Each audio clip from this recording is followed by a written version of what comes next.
Ok. Muy buenas noches, estimados participantes. El día de hoy, continuando con las sesiones del Diplomado de Gestión Pública, tenemos el honor de contar con el doctor Roy Álvarez, quien disertará el tema Contratación y Registro Nacional de Proveedores. El doctor Roy Álvarez es abogado egresado de la maestría en Gerencia Pública por la Universidad Continental, docente de posgrado en Contratación Pública y Derecho Administrativo en la Universidad Continental, Universidad San Martín de Porres, la Escuela Nacional de Control y en el Organismo Supervisor de las Contrataciones del Estado, OCE. Es experto ISO 37001, antisoborno, especialización en innovación pública por el Banco de Desarrollo de América Latina y la Escuela de Gobierno y Políticas Públicas de la Pontificia Universidad Católica del Perú. Asimismo, es miembro del equipo creador de la Ficha Única de Proveedor, ha elaborado en el OCE como especialista de la Dirección Técnico-Normativa y supervisor en la Dirección de Gestión de Riesgos. Se desempeñó como especialista corporativo de contrataciones en la Corporación FONAFE, encargado de dirigir el órgano encargado de las contrataciones, y actualmente se desempeña como vocal del Tribunal de Contrataciones del Estado. Estimado doctor, le cedemos el uso de la palabra.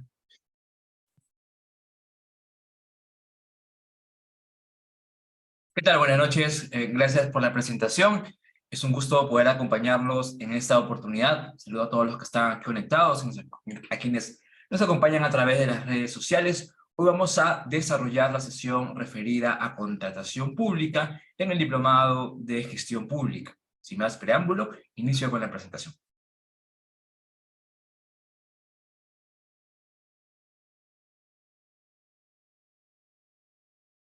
Bien, ya han hecho la presentación.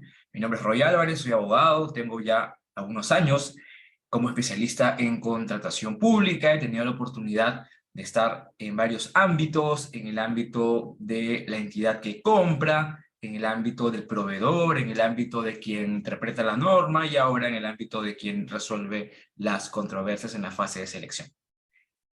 Voy a desarrollar la sesión de una manera muy ágil a través de gráficos que nos permitan conocer el mundo de las compras públicas. Si tienen alguna pregunta, voy a estar atento a sus comentarios. Pueden escribirlas a través del chat de esta sesión.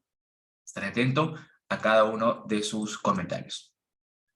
Bien, ustedes ya han desarrollado otras sesiones vinculadas a la gestión pública en este diplomado de gestión pública, que felicito a la institución por hacerlo de manera gratuita, accesible a todos los que tengamos el interés de conocer y también de actualizarnos. Yo he llevado un diplomado, maestría en gerencia pública, y siempre tenemos que estar al día con las recientes modificaciones de cada uno de los sistemas administrativos en los cuales maneja el Estado. Han hablado ya del sistema de presupuesto, sistema de inversión, sistema de recursos humanos. Ahora vamos a referirnos a un gran componente que tiene el Estado para poder desarrollar sus funciones, que es la compra pública, o también llamada contratación pública. Sabemos que el Estado está conformado por diversas entidades, municipalidades, ministerios, organismos, etcétera, y cada una de estas tiene una función, tiene una razón de ser, existe para algo. Todos, en conjunto, buscamos mejorar las condiciones de vida de los ciudadanos, atender sus necesidades. Y para la atención de estas necesidades hay que identificar bienes, servicios u obras que necesitamos adquirir, contratar para poder hacer nuestras actividades. Si yo, por ejemplo, soy un hospital, necesito en primer lugar un ambiente, un espacio, una infraestructura para poder atender a mis pacientes. ¿Y cómo podría hacer eso? Bueno, podría ser a través de la adquisición de un bien. Podría ser a través del arrendamiento de un local que ya está construido, o podría ser inclusive construyendo un local a través de la ejecución de una obra. Vemos pues cómo una necesidad puede desencadenar en alguno de estos tres objetos contractuales, bienes, servicios u obras, que están destinados al cumplimiento de los fines públicos. En efecto, se compra, se adquiere, o se manda, o se arrienda, o se construye este hospital para la atención de los pacientes. La ciudadanía, entonces, va a ser la beneficiada con esta contratación. Y para ello, para poder encontrar al proveedor que va a desarrollar esta prestación, hay que seguir toda una línea de actuaciones, todo un procedimiento a efectos de contar con el mismo. Todo esto bajo el enfoque de la gestión por resultados. Interesarnos en lo que queremos alcanzar. La compra pública es un medio, es un brazo que tiene el Estado para poder hacer sus actividades, sus funciones, cumplir su rol. En la adquisición de un bien, servicio u obra, la entidad identifica lo que necesita para poder brindar su prestación en beneficio de la población. Entonces vamos a conocer que esta actividad está regulada, tiene una serie de procedimientos, etapas que vamos a conocer de manera general para poder entender cómo se desarrolla una compra pública. ¿Quiénes participan en este proceso? Un momento, por favor.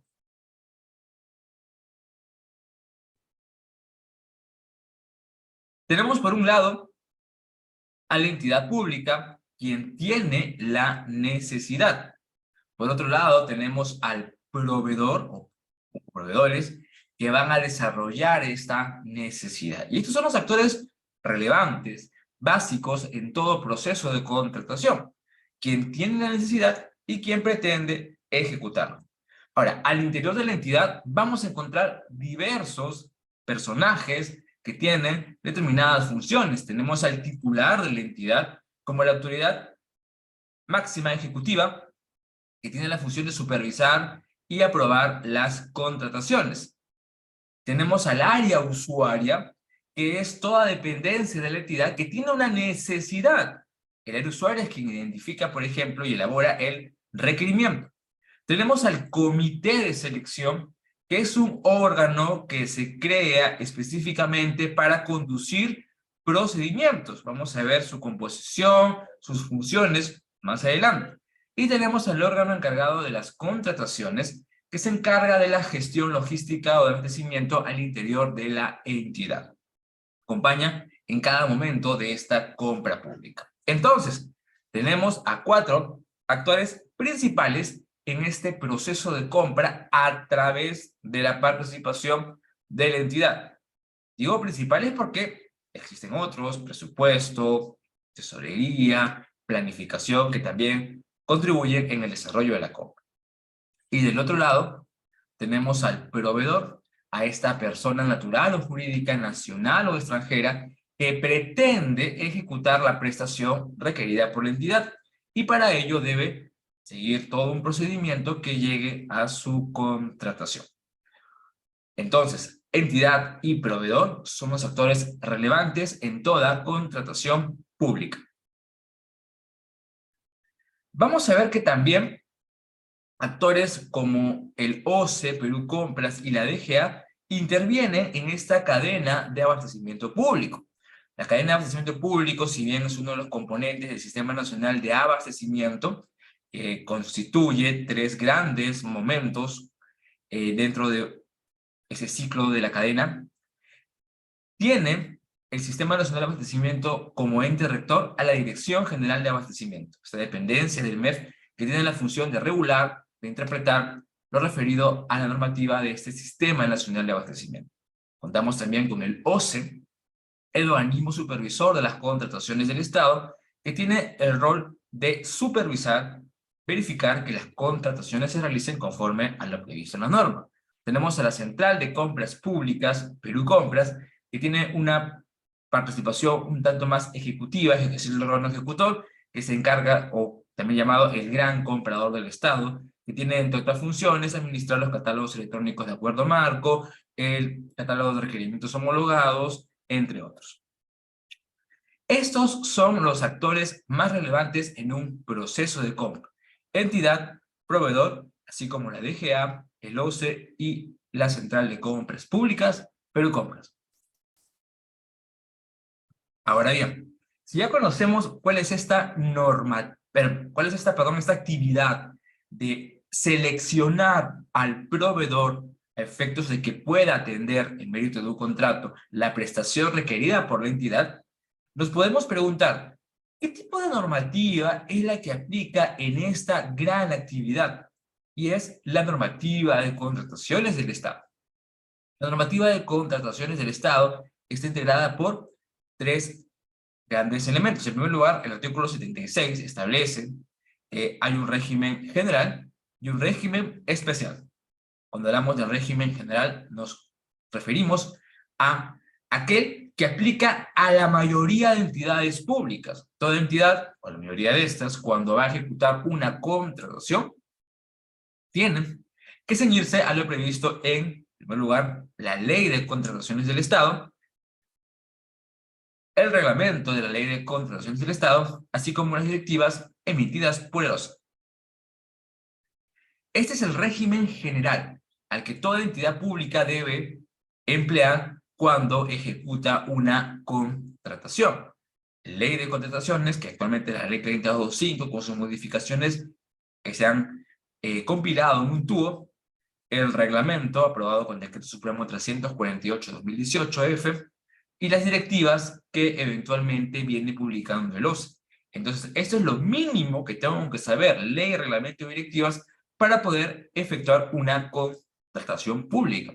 Pero también, así como existe un régimen general, existe un régimen especial, donde mediante una ley se establece procedimientos, reglas para determinadas contrataciones en determinadas entidades. Es un régimen especial, régimen legal, que de manera excepcional se aplica a determinadas contrataciones. Entonces tenemos que existe una normativa general, formada por ley, reglamento y directivas, pero también pueden existir algunos regímenes legales que están acotados a determinados supuestos. Un momento, por favor.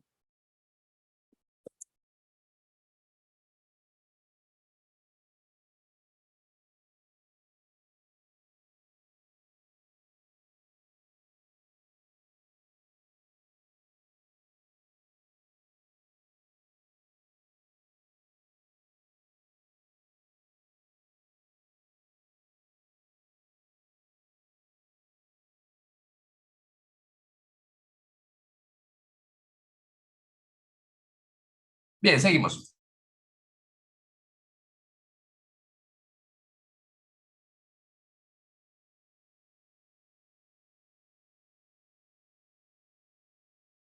Doctor, disculpe, no se le puede escuchar.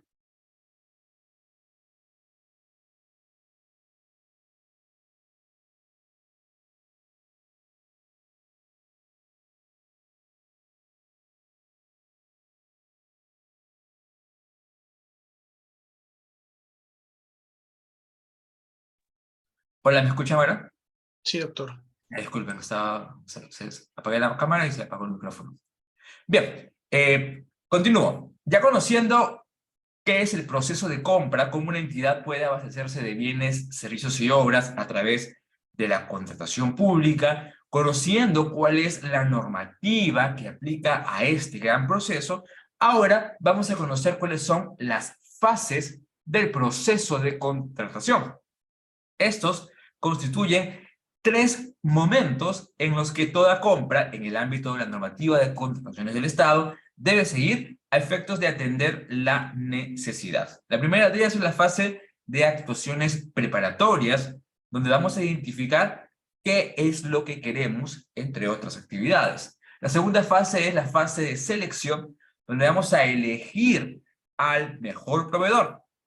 Y la tercera es la fase de ejecución contractual, donde se van a desarrollar las prestaciones conforme al contrato. Tres grandes momentos que desarrolla una serie de figuras, una serie de procedimientos. Si podemos simplificarlo, podríamos decir, en la primera, en la fase de actuaciones preparatorias, yo identifico qué es lo que necesito y a partir de ello obtengo los recursos necesarios para efectuar el procedimiento. En la segunda, ya habiendo identificado qué necesito y contando con los recursos, voy a ir al procedimiento de selección, de ser el caso, para elegir a la mejor oferta y con ello firmar o suscribir el contrato.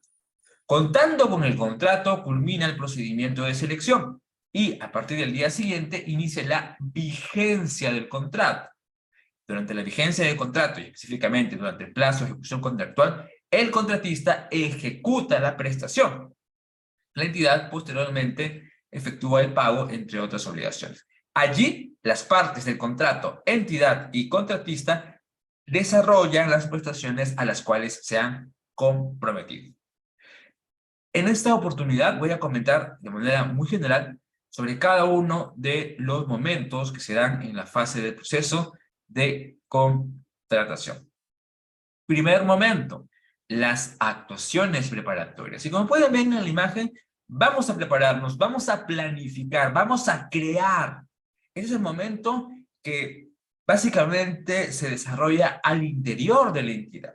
Es una etapa, es una fase, perdón, que no tiene etapas o plazos marcados en cada etapa, salvo el tema del PAC, donde básicamente es la entidad la que, como pueden ver en la imagen, tiene que reunirse, tiene que agruparse e identificar qué necesita, para cuándo lo necesita, tengo los recursos, etcétera, para poder ir a la siguiente fase. ¿Qué ocurre en este momento? Pues todo inicia con la planificación. Y tenemos en el plan anual de contrataciones el instrumento de gestión que contiene todas las contrataciones que se van a desarrollar a lo largo de un año.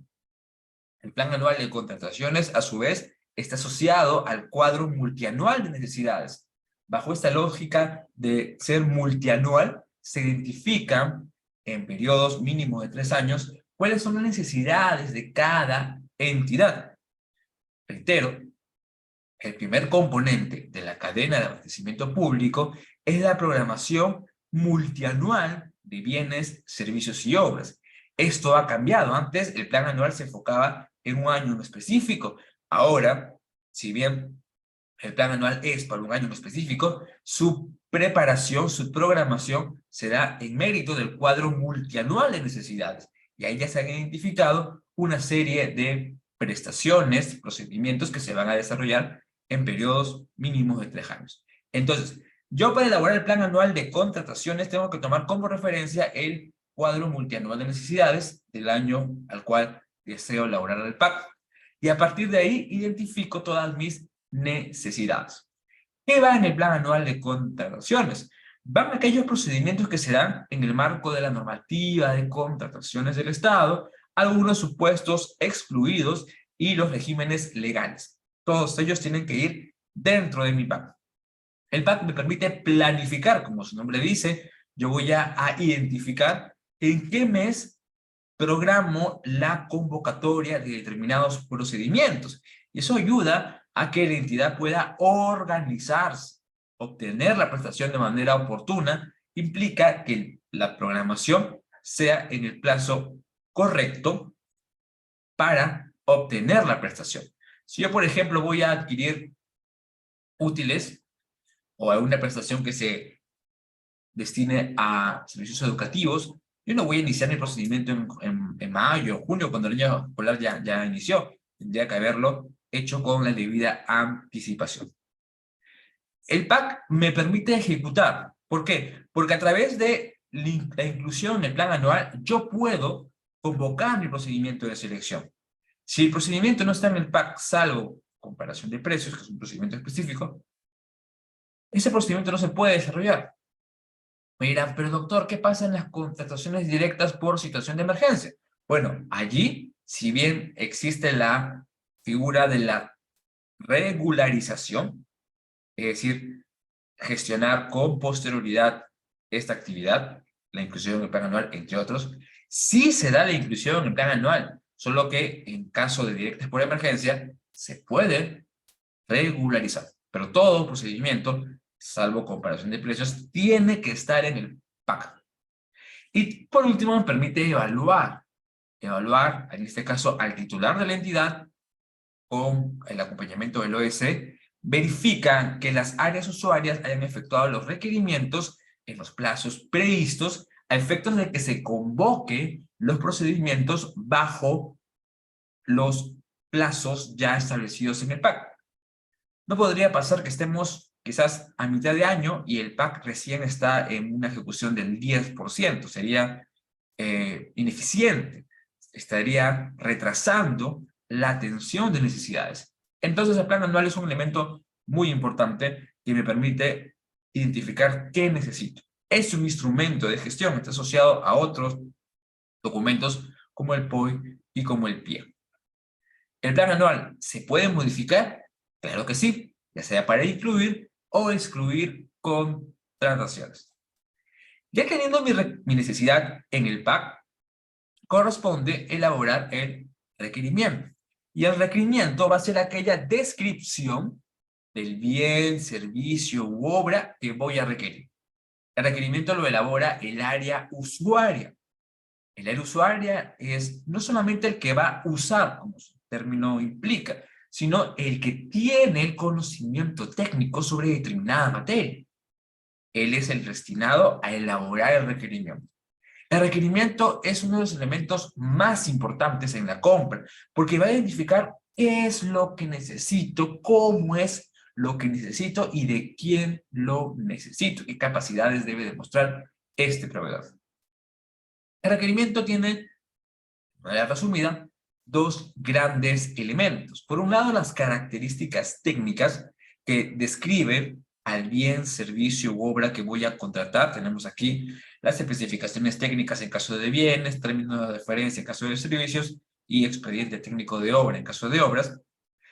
Y también van a incorporar las condiciones contractuales, es decir, cómo se va a ejecutar la prestación, cuál es el plazo, cuál es la garantía, cuáles las penalidades que se van a aplicar, las otras penalidades, entre otros. Este es el primer elemento de requerimiento. Y el segundo elemento de requerimiento está referido a los requisitos de calificación, es decir, aquellas capacidades que debe demostrar el proveedor. Si las características técnicas están referidas al objeto, podemos decir que los requisitos de calificación están referidas al sujeto. Y tanto características técnicas como requisitos de calificación y condiciones contractuales son definidas por el área usuaria. Ahora, antes de elaborar un requerimiento hay que hacer algunas verificaciones para ver si mi necesidad quizás está dentro de alguna ficha homologada, del listado de bienes y servicios comunes, o se encuentra en algún catálogo electrónico de acuerdo a marca. A través de la elaboración de requerimiento, se debe promover el acceso de proveedores. Yo no puedo establecer una condición que limite, que restrinja la competencia, como por ejemplo, quiero contratar a un profesional cuya formación venga de tal universidad. No, ¿eso qué le suma? ¿Eso qué le aporta? Eso podría ser una situación de direccionamiento. No podemos establecer condiciones porque de ese tipo podrían afectar la libre competencia, la libertad de concurrencia. Tampoco puedo dividir las contrataciones en prestaciones menores. Es decir, tengo una necesidad que es anual y en vez de contratar por periodos mínimos de un año, como podría ser limpieza, yo hago pequeños contratos. Eso no se puede hacer, estimados participantes, porque eso se conoce como un fraccionamiento. Y un fraccionamiento está prohibido por la norma, salvo determinados supuestos. Otro elemento que no se puede hacer referencia a marcas. Si bien nosotros podemos tener alguna preferencia por una marca, por la calidad, por la experiencia, en la contratación pública eso no se puede dar. No podemos elegir de manera subjetiva a una marca, alguna procedencia, alguna situación que oriente a la selección de un proveedor, salvo que provenga de una estandarización o de una contratación de material bibliográfico, que son los únicos dos supuestos que establece la norma para poder incorporar una marca. En lo demás, no.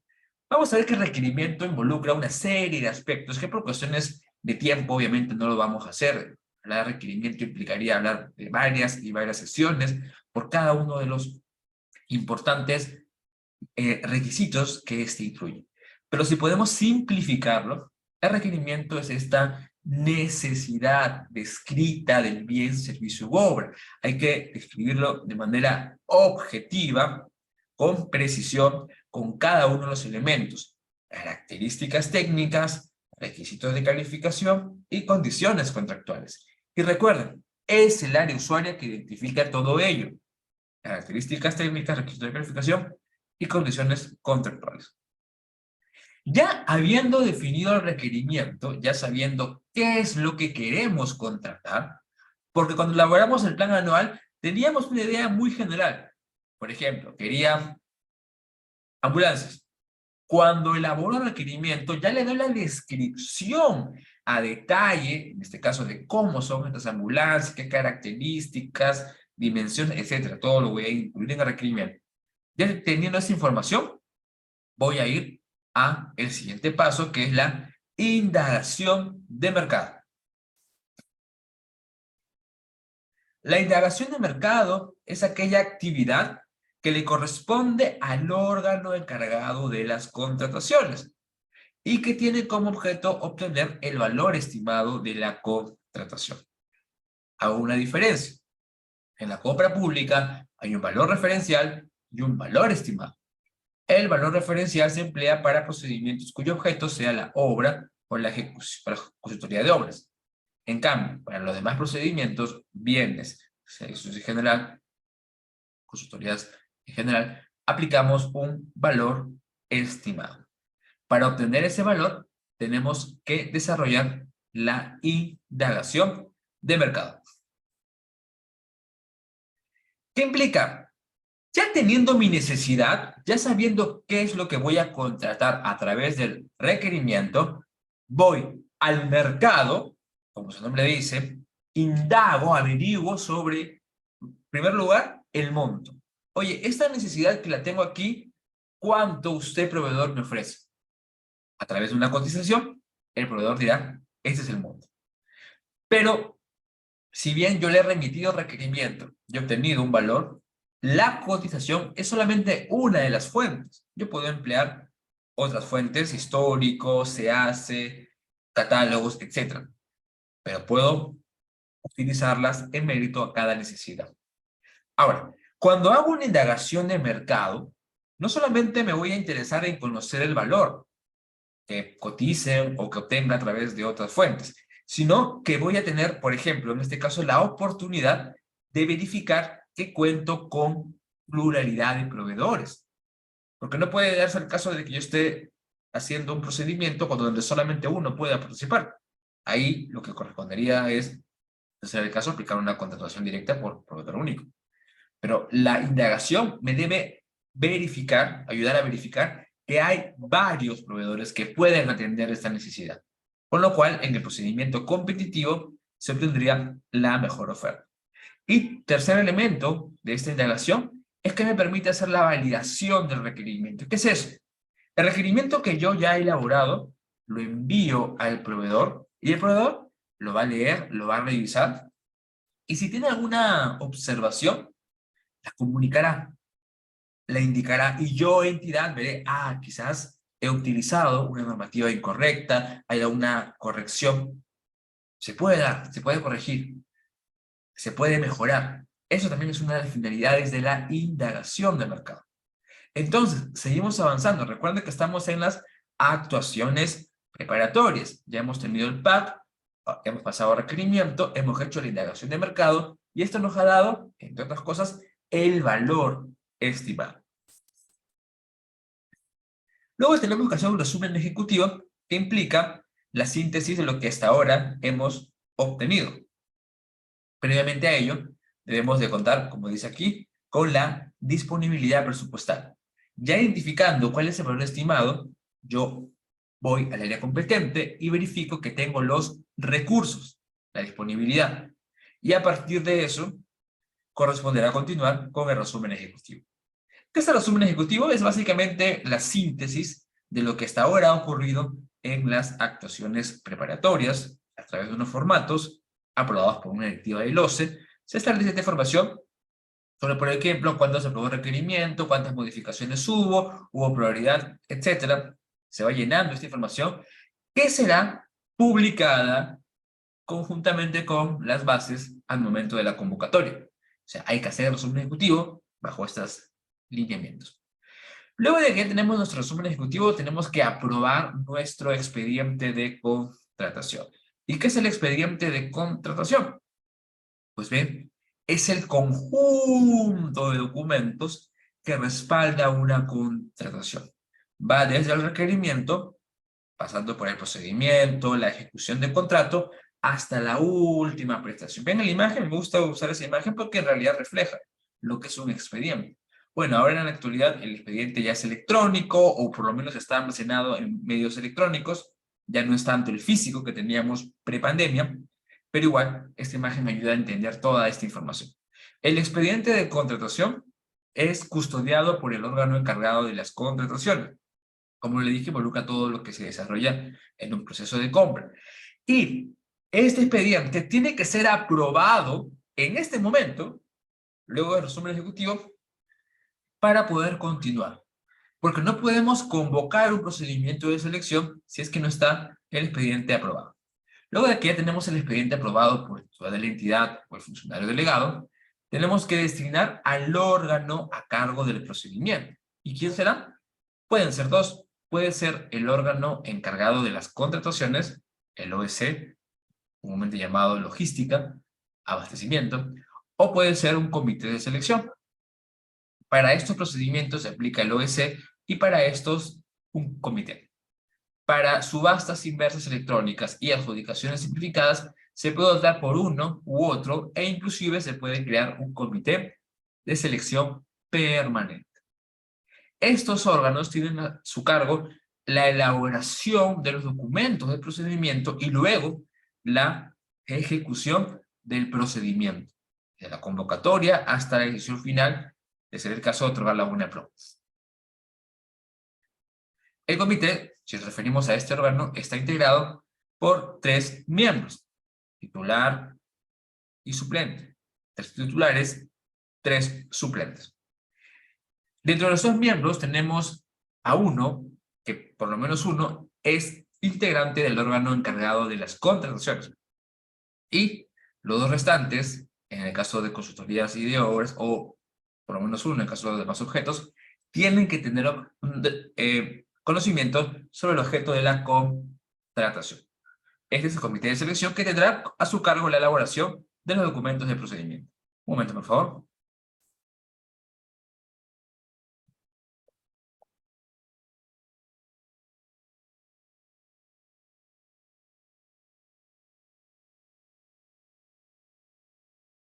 Doctor, no se la escucha ni tampoco se la puede ver. Hola, ¿me escuchan ahora? Ok, sí. Ok, continuamos. Ya habiendo designado al órgano conductor del procedimiento, que puede ser un comité de selección o el órgano encargado de las contrataciones, según el tipo de procedimiento que ya vimos, este tiene que elaborar los documentos del procedimiento. Los documentos del procedimiento vienen a ser aquellos que tienen las reglas en las que se va a ejecutar no solo la contratación, sino la ejecución del contrato. Y dentro de los documentos de procedimientos tenemos una variedad, pero el principal documento de procedimiento que se aplica para la mayoría de procedimientos son las bases que tiene que elaborar el órgano conductor. Ahora, ¿cómo elaboro las bases? Para elaborar las bases existen unos modelos de bases que llamamos bases estándar, aprobados por el OCDE, que las entidades de manera obligatoria tenemos que emplear para poder elaborar estos documentos. Entonces, con la información, con el modelo de base estándar y con la información que tengo en mi expediente de contratación, voy a incluirla a efectos de obtener mis bases, las bases del procedimiento. Y estas serán objeto de aprobación por el titular de la entidad o el funcionario delegado. ¿Para qué? Para que con todo esto podamos iniciar o convocar el procedimiento. Con esto concluye la primera fase del proceso de contratación. Actuaciones preparatorias. Y con esto nos vamos a la siguiente fase, que es la fase de selección. En esta oportunidad, como ven en la imagen, tenemos que elegir la mejor oferta. Elegir la mejor oferta a través de alguno de los métodos de contratación. ¿Qué son los métodos de contratación? Pues son las formas que tenemos para poder elegir a nuestro proveedor. Y dentro de los métodos tenemos a los procedimientos de selección, y al método especial de contratación. Por un lado, los procedimientos, que son 8, y el método especial, que son. Cuando hablamos de procedimiento de selección, vamos a ver que tenemos una gran variedad. Licitación pública, que aplica para bienes y obras por determinados montos, el concurso público, que aplica para servicios, la adjudicación simplificada, que aplica para bienes, servicios u obras por montos mayores a 8 UIT, pero menores al monto de una LP o de un CP. Estos 3 procedimientos son los más empleados, inclusive luego de esta cartilla vamos a ver las etapas de estos procedimientos. Estos procedimientos se convocan a diario y permiten atender a las necesidades solo identificando el monto y el objeto. Pero también tenemos procedimientos un tanto más especializados, como son los referidos a determinadas consultorías. Tenemos el concurso de proyectos arquitectónicos, que es un procedimiento de selección, inclusive el más reciente, que tiene como objeto contratar al proveedor, en el caso de una consultoría de obra, que se encargue de la elaboración de un expediente técnico de obra en obras urbanas, edificaciones o afines. ¿Cómo es esto? Imaginemos que quiero construir un hospital, pero quiero que el hospital tenga un componente arquitectónico en su diseño. Cuando se elabore el expediente, yo voy a buscar que ese diseño tenga un toque arquitectónico que le dé un plus. Si yo deseo desarrollar esa prestación, voy a utilizar este procedimiento, con lo cual, aparte de un comité de selección, porque es una consultoría, estará un grupo de expertos, jurado, independiente, que se encargará de evaluar esta propuesta arquitectónica, porque podría ser que un proveedor me brinde un diseño, otro diseño.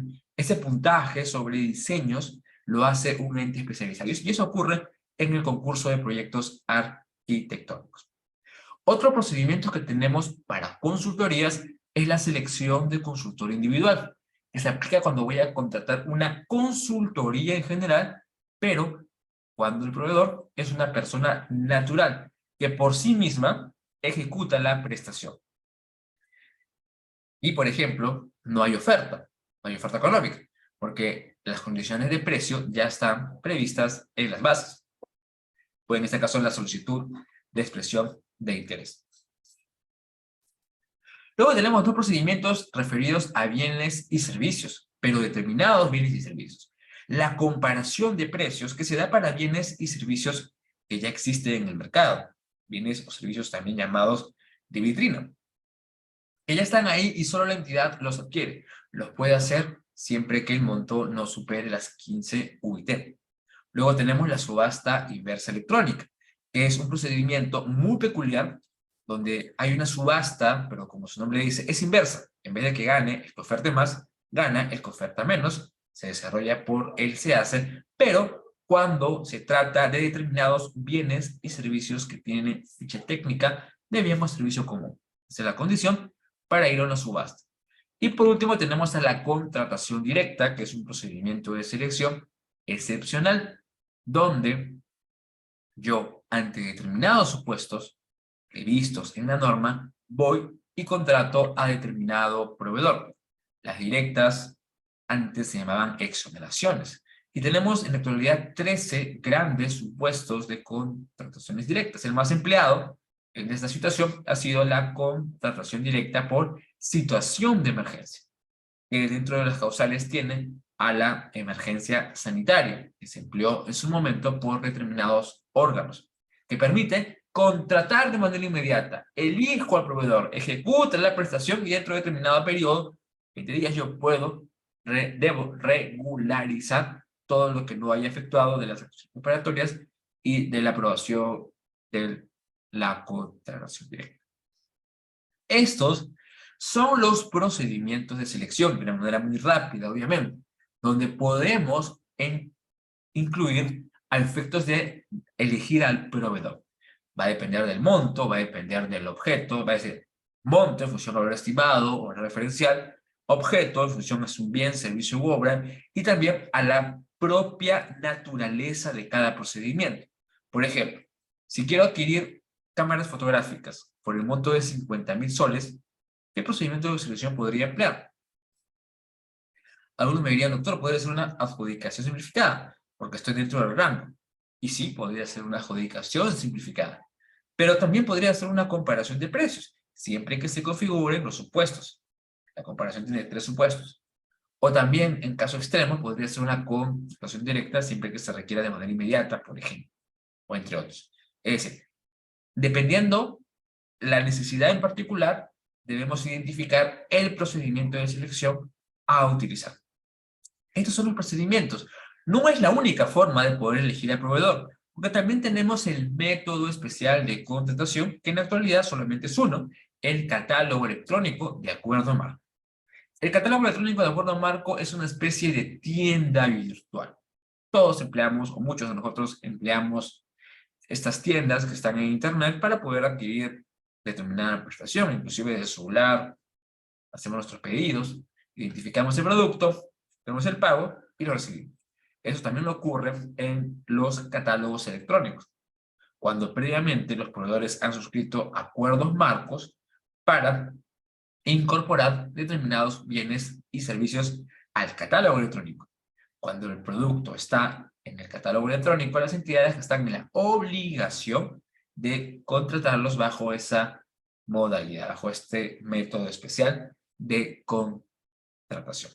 Entonces, estimados participantes, en esta segunda fase, cuando tenemos que elegir y contratar al proveedor, vamos a ver que para el primer supuesto, elegir, tenemos una variedad de situaciones que permiten emplear un procedimiento de selección o el método especial de contratación.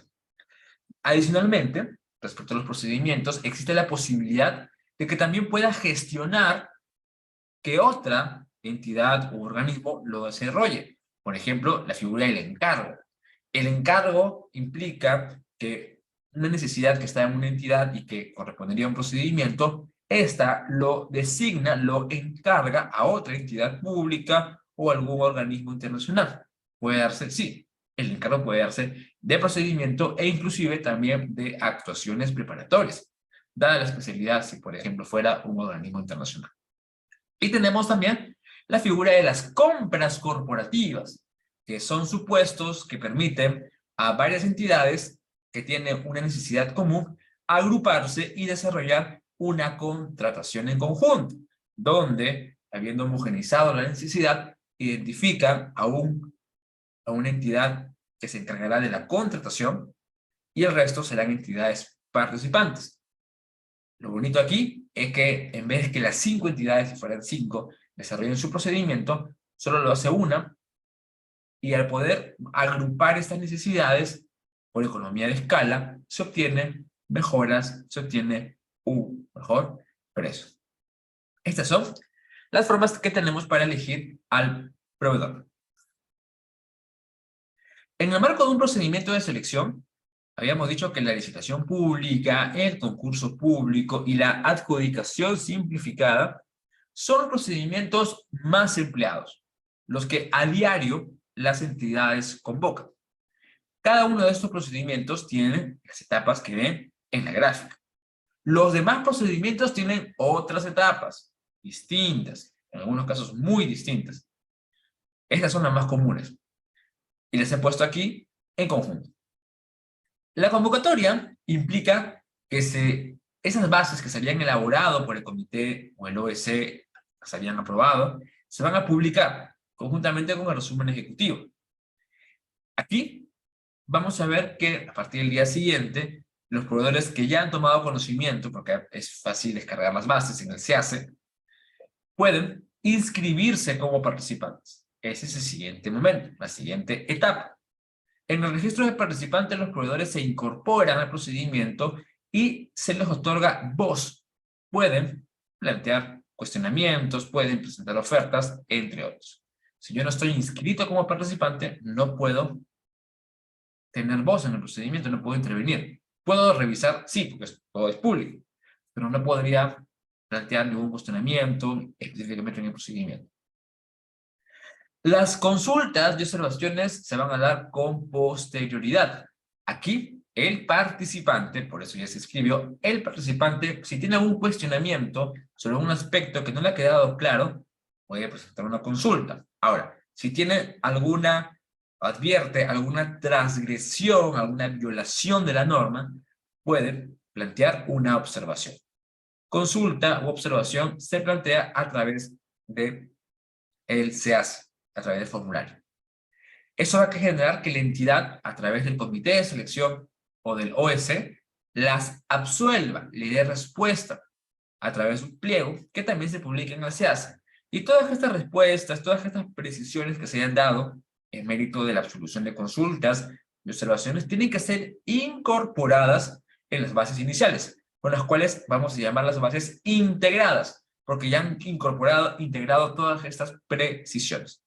Estas bases integradas van a ser las reglas definitivas del procedimiento. No pueden ser objeto de cuestionamiento. Ahora, solo en el caso de licitaciones públicas y concursos públicos existe la posibilidad de que yo pueda elevar las bases, de manera que el OCE se pronuncie, revise el tema, emita un pronunciamiento, ejerza su rol supervisor. Cuando el OCE emite el pronunciamiento, también va a integrar las bases, las cuales, como ya dije, serán reglas definitivas. Este primer momento, que podría marcarlo de esta forma, este primer momento que se da en un procedimiento tiene un gran objetivo. ¿Cuál sería? Definir las reglas. Tener claras las reglas. Por lo tanto, para obtener eso, yo puedo cuestionarlas, puedo observarlas. Es el momento en el que el participante puede corregir algún aspecto que advierte. En ese momento, cuando se integran las bases, inicia este segundo momento, que ya es la presentación de ofertas. Para presentar la oferta tengo que obviamente haberla elaborado. Para ello sigo lo previsto en las bases, los documentos de prestación obligatoria para la admisión, calificación o facultativa para los factores de evaluación, entre otras bonificaciones. Siguiendo la línea de lo que dice las bases, yo tengo que ceñirme a ello y elaborar mi oferta, la cual la voy a registrar también por el SEAS. Ya no hay actos públicos, como antes había, de que el proveedor tenía que ir, el notero lo llamaba, entregaba el sobre, se abría el sobre. Eso ya no existe, afortunadamente. Ahora todo es electrónico. Y digo afortunadamente porque al ser electrónico no solamente simplifica los tiempos para todos, para la entidad y para el proveedor, sino que ahora todo es mucho más público.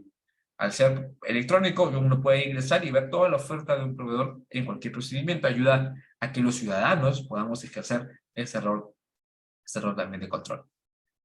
Elaborar la oferta va a transcurrir en tres grandes momentos. Tenemos la admisión, evaluación y calificación. Cada una de ellas tiene un objetivo. De manera general, la admisión es el primer filtro, donde se va a verificar aspectos de forma y también el cumplimiento del requerimiento y las condiciones básicas. Pasada esa etapa, viene la evaluación, donde se le asigna puntaje a cada oferta en mérito de los factores de evaluación y se establece un orden de prelación, primer, segundo, tercer lugar, para luego ir a la calificación, donde se verifica el cumplimiento de cada uno de los requisitos de calificación. ¿Recuerdan? Requisito de calificación en la parte de requerimiento. Aquí se van a verificar dentro de la oferta. En el caso de consultorías, se invierte el orden. Luego de la admisión, viene la calificación y luego viene la evaluación. Porque en consultorías, de general y de obras, hay diversas peculiaridades que ya lo podremos conocer cuando entremos que es a fondo a conversar sobre los procesos. Y, por último, esto, en principio, generaría la obtención de la buena pro. Otorgar la buena pro a un determinado proveedor, en este caso el que haya ofertado la mejor oferta, la que haya sido admitida, que tenga el mejor puntaje y cumpla con los requisitos de calificación.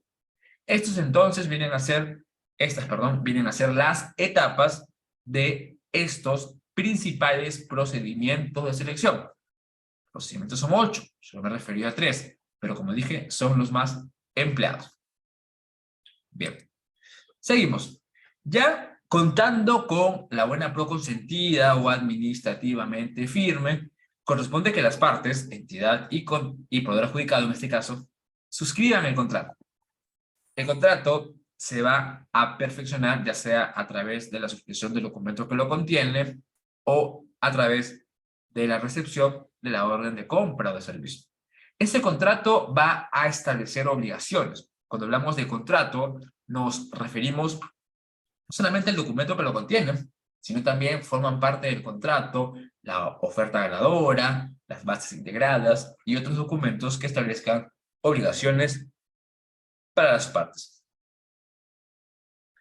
Cuando hablamos de un contrato, este contrato puede tener dos grandes momentos.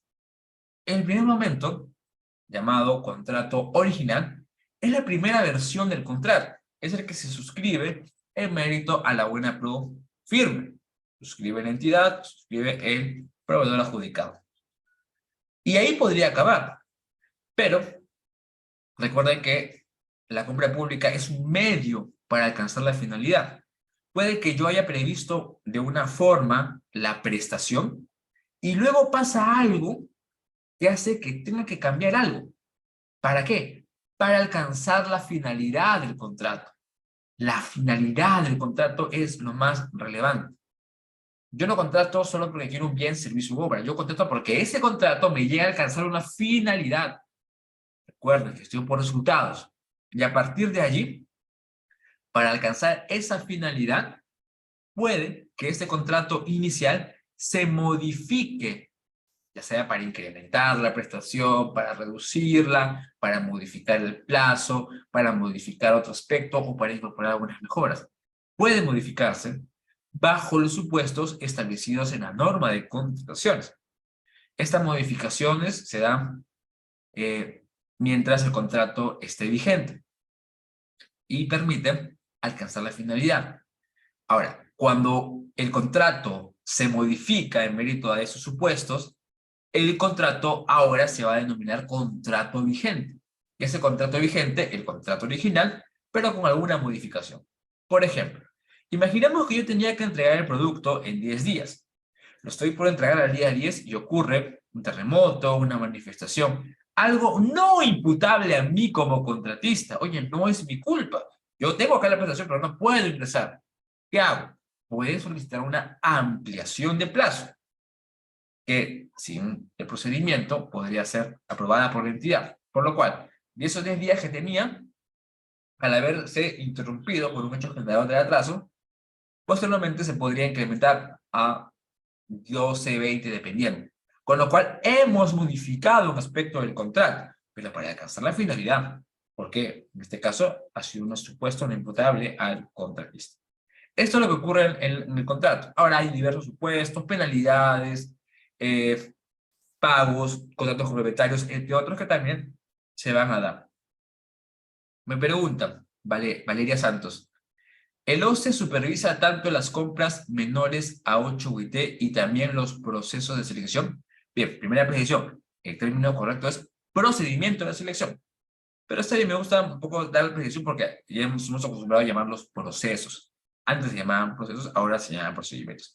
Y sí, estimada Valeria, el OCE supervisa las contrataciones en mérito a la normativa de contrataciones, que son los procedimientos de selección, el método especial, y también algunos supuestos excluidos. Y respecto de las contrataciones por montos menores o iguales a 8 UIT, estas corresponden a un supuesto excluido sujeto a supervisión del OCE.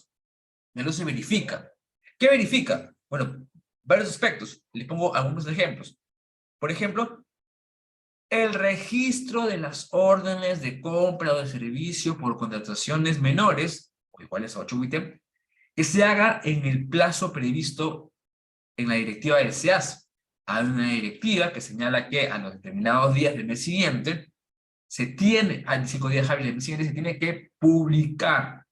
¿Qué pasa si no lo haces?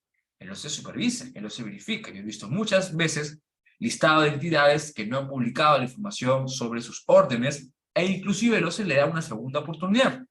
Ya, si no se cumple en esa oportunidad, pues el OCE podría iniciar acciones, requerir que se haga la investigación al órgano de control, entre otros. Pero sí, estimada Valeria, el OCE supervisa en este caso las contrataciones menores o iguales a 8 UIT, así como los procedimientos que se desarrollan. ¿Cuál es la diferencia entre el rol del OCE y la Contraloría? Muy bien, buena pregunta. El OCE se encarga de la supervisión de la normativa de contrataciones. La Contraloría tiene una función mucho más amplia. La Contraloría verifica que el Estado cumple lo previsto en la normativa y que se ejecute conforme a lo estipulado.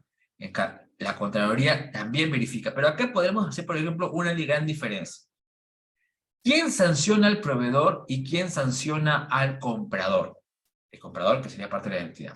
Cuando hablamos de un aspecto vinculado al proveedor, el que sanciona es el Tribunal de Contrataciones del Estado, el órgano resolutivo del OCE, que al haberse configurado alguna de las infracciones, previo procedimiento administrativo sancionador, determina responsabilidad en estos proveedores. En cambio, el OCE no sanciona a los logísticos, a los funcionarios. Para eso está la Contraloría, que puede también determinar las responsabilidades administrativas funcionales y, en ese caso, aplicar las sanciones que corresponden. El OCE verifica que, por ejemplo, se cumplan los supuestos establecidos en la norma, en cada una de las 3 fases. A ver, contrato vigente, me dice Roxana, vendría a ser con las adendas. Muy bien. El contrato vigente viene a ser ese contrato con todas las modificaciones que se dan, en muchos casos, a través de una adenda. La adenda es un documento en el que se plasma alguna modificación. Si yo tengo un contrato original, que era por 100, y aprobé un adicional por 20, ahora el monto del contrato es 120. Y el monto de ese contrato sería el contrato vigente o contrato actualizado, 120. ¿Y por qué sirve esta diferencia? Sirve porque para calcular determinados montos, la normativa establece una serie de porcentajes, 25%, 30%, 40%, que puede ser del monto del contrato original o del monto del contrato vigente. En la mayoría de casos es del monto del contrato original. Pero sí, justamente aquí le puse una imagen, incluye a las adendas que se puedan haber suscrito. Bien, estimados, esto ha sido un poco un balance general de lo que ocurre en este gran componente que es la gestión de abastecimiento. Inclusive la gestión de abastecimiento es mucho más amplia. La gestión de abastecimiento, referida por el Sistema Nacional de Abastecimiento y la cadena de abastecimiento público, tiene 3 componentes. El primero es la programación multianual de bienes y servicios. El segundo es la gestión de contrataciones, que es básicamente lo que hemos ahora referido. Y el tercero está referido a la disposición de bienes muebles e inmuebles. Hemos hablado solamente de uno. ¿Tendremos acceso a PPT? Claro que sí. Lo voy a compartir. Pueden utilizarlo, porque les pediría que por favor citen la fuente, porque tiene algún contenido también intelectual, uno de los gráficos. Yo con todo gusto lo comparto para que todo el mundo pueda manejar. Inclusive los invito a que puedan contactarme a través de LinkedIn. Royal Álvarez nada más es mi LinkedIn, para que puedan también encontrar otras gráficas que les ayude. Tengo, por ejemplo, un cuadro de línea de tiempo sobre las modificaciones de la normativa, porque es importante utilizar la normativa que esté vigente al momento del acto que vamos a revisar. Todo eso lo puedo compartir con mucho gusto y, sin más que decir, agradezco enormemente por la invitación. Si tengo una pregunta, con todo gusto. Muchas gracias, estimado doctor. En efecto, hay algunas preguntas, si es que pudiera trasladársela. Sí, claro. Bien, Cristian Luis Pizarro nos dice, buenas noches. En el caso que usted comenta sobre la entrega de los productos que no pudieran efectuarse por el terremoto, ¿es posible que la entidad estatal se cierre y solicite que se haga la entrega en la fecha dispuesta en el contrato? Bien. Si yo tengo la obligación de entregar una prestación en determinado plazo, porque así lo establece el contrato, en principio tengo que cumplir lo que dice el contrato. Salvo que ocurra una situación ajena a mi voluntad, donde podría emplear el supuesto de ampliación de plazo. La ampliación de plazo para bienes y servicios será en 2 supuestos: cuando se haya aprobado un adicional que afecte el plazo, o el segundo de estos, cuando ocurra una situación no imputable al contratista. Si yo, por ejemplo, tenía que entregar el producto en determinado momento y no lo tengo, pero es por una situación que no es imputable a mí, Puede ser que hubo un huaico, se cerró la carretera, una manifestación, etcétera, como lo que hubo hace unos meses. Eso permitiría que yo, cuando culmine el hecho generador del atraso, dentro de los 7 días siguientes, pueda solicitar esta ampliación de plazo. Si yo justifico, porque no solamente es que yo lo pido, tengo que sustentar, y eso es lo más importante, sustentar que esa situación no es imputable a mí. ¿Y cómo lo haré? Pues a través de recortes, a través de fotos, etcétera. Tengo que ser muy preciso en el material probatorio. Tengo que sustentar. Y si a pesar de eso, la entidad no acepta, porque podría válidamente decir no aceptar, uno podría iniciar inclusive una conciliación o un arbitraje como medio de solución de controversias en la fase de ejecución contractual. Pero si yo fuera entidad y veo que la solicitud de ampliación, primero, está dentro del procedimiento y está sustentada, si se demuestra que en efecto no es imputable a la contratista, lo que correspondería es que la entidad otorgue la ampliación por los días que haya determinado. Siempre y cuando, repito, la situación no sea imputable al contratista. Pero si yo, por ejemplo, digo, ¿sabes qué? Me demoré, era mi responsabilidad o no llegué al día, no, esto sí ya sería mérito a que la entidad no apruebe la ampliación.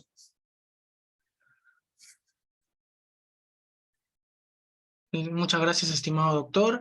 La siguiente pregunta es, bueno, nos llega al interno de Tatiana, nos dice, buenas noches, doctor, muy buena exposición.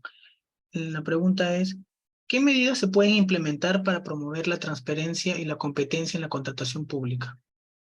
Gracias. Y sí, en efecto, lo que comentas, la transparencia, inclusive es uno de los objetivos de la actual ley de contrataciones. Se han hecho grandes esfuerzos, y creo que hay que mencionarlos. Como decía hace un momento, ahora los procedimientos son electrónicos. Uno ingresa y puede descargar las ofertas, puede ver. Si yo, por ejemplo, soy un ciudadano y quiero saber qué ha contratado la entidad, a qué precio, a qué proveedor, puedo ingresar al SEACE de manera gratuita, descargo el contrato, descargo la oferta, descargo las actas que han determinado la selección del proveedor, puedo saber. Inclusive si yo soy la competencia o no estoy de acuerdo, puedo a través de esa información presentar un recurso de apelación. Ha ayudado mucho. Creo que hay muchas cosas más que hacer. Sí, hay que buscar, particularmente soy una de las personas que piensa que las contrataciones menores tendrían que ser un tanto más transparentes en el sentido de que todos podamos, los jugadores me refiero, puedan conocerla y puedan participar. Creo que todavía hay trabajo que hacer, pero recalco que ya se han hecho varias cosas. Y sobre la competencia, efectivamente, es uno de los principios que establece la ley de contrataciones y lamentablemente algunas entidades no lo respetan. Hay instituciones donde se identifican contrataciones direccionadas y para ello tenemos las herramientas. Si yo veo un requerimiento que está direccionado, que por ejemplo incluye una marca cuando no ha adjuntado la resolución que aprueba la estandarización, pues yo puedo observarlo. Y si no me dan la razón, si es una LP o CP, puedo elevarlo. O sea, hay situaciones donde puedo advertir estas vulneraciones al principio de competencia.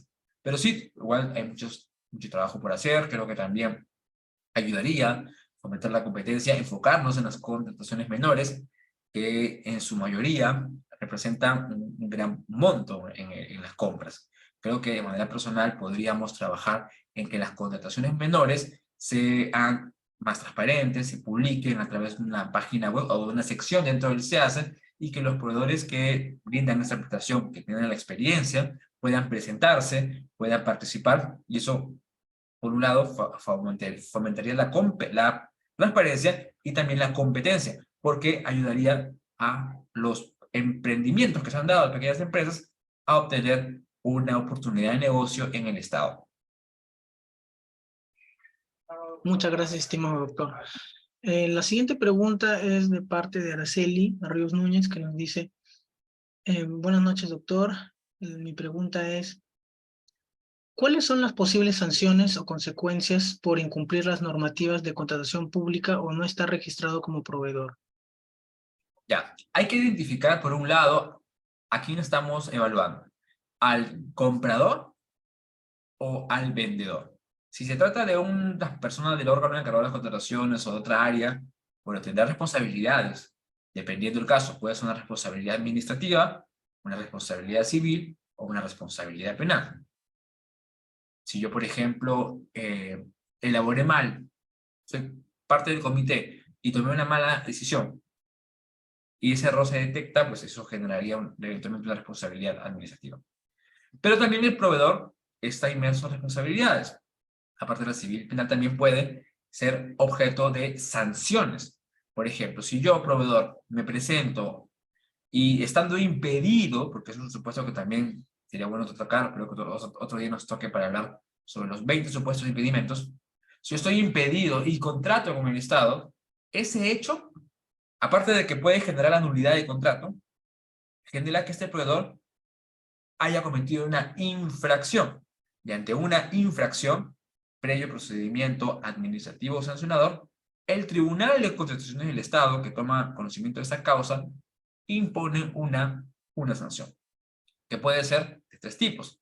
Puede ser una multa, sanción pecuniaria, puede ser una inhabilitación temporal, en determinados meses, o puede ser una inhabilitación definitiva, dependiendo si se trata de reiterancia o si se ha generado una cantidad de sanciones en determinado plazo. Entonces, el proveedor está expuesto a las sanciones que se puedan imponer. ¿Y dónde están las infracciones? Pues pueden revisar el artículo 50 de la Ley de Contrataciones y encontrarán las infracciones a las cuales está sujeto el proveedor, contratista, subcontratista, entre otros. Muchas gracias, estimado doctor. La última pregunta es de Juan Francisco Luzón Coello. Nos dice, doctor, ¿cómo se elaboran los TDR y especificaciones técnicas? Bien, gracias Juan Francisco. Es una pregunta muy amplia en realidad porque estos elementos incorporan varios supuestos. Por ejemplo, cuando hablamos de un requerimiento, tenemos que describir el bien o servicio con determinados parámetros, tenemos que identificar los requisitos de calificación, que puede ser la capacidad legal, la capacidad técnica y profesional y la experiencia del postor en actividad. Tenemos que establecer las condiciones contractuales, cómo se va a entregar el bien, qué plazo, cuál es la forma de pago, habrá otras penalidades, etc. El mundo de requerimientos es un mundo muy amplio. Actualmente no hay un modelo de requerimiento porque eso va a depender a cada necesidad de la entidad. Si la normativa establece qué supuestos deben considerarse ante una línea de requerimiento. Pero, si te digo de manera general, ¿qué debo tener en cuenta al elaborar un requerimiento? Yo siempre me pongo a pensar en esto. Pensemos en lo peor, en describir con tal precisión de que así se presenta un mal proveedor, yo pueda tener las herramientas para poder exigir el cumplimiento de la prestación. Cuando elaboramos un requerimiento tenemos que ser muy preciso en cada una de las obligaciones y tener las herramientas en la función de la práctica o lo que podemos adelantarnos de lo que podría ocurrir a efectos de incorporar quizás otras penalidades en otros que permitan solucionar el problema que se puede presentar en la ejecución del contrato. Y también no olvidarme de que no solamente le escribo el bien, sino también tengo que describir qué capacidades debe tener el proveedor.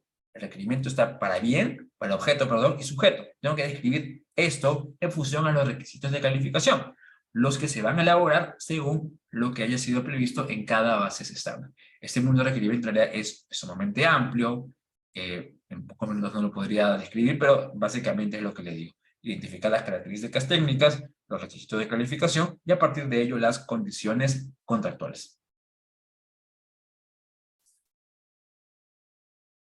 Muchas gracias, estimado doctor, por su excelente ponencia. Ha sido bastante claro, bastante preciso y sus PPTs también han sido bastante ilustrativas.